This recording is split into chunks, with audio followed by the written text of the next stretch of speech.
Алиф Банвара. Буква и краткая. Йорт. Дом.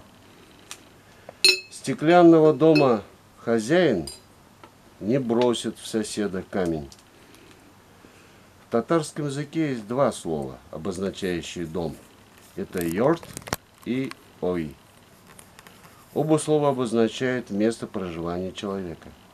Считается, что слово йорт образовано от древней юры – возвращаться, а слово ой от йорга – складывать друг на друга, строить.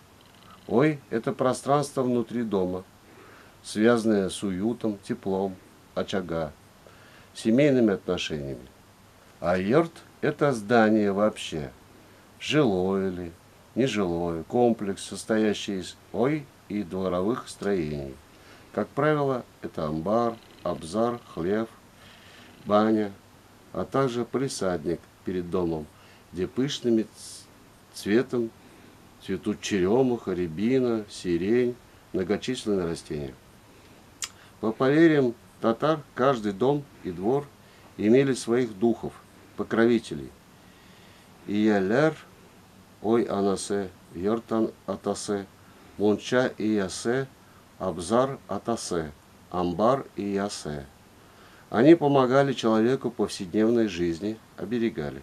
Человек почитал их, оставлял в определенных местах угощения. При переезде в новый дом прежде всего перевозили йорт и ясе. Когда сын отделялся от родителей, построив свой дом, считалось, что йорт анасе бабайли рождает нового йорт аясе, который и поселяется в новом доме. В условиях современности йорт – это многоквартирный жилой дом, а ей – это отдельная квартира. Вот.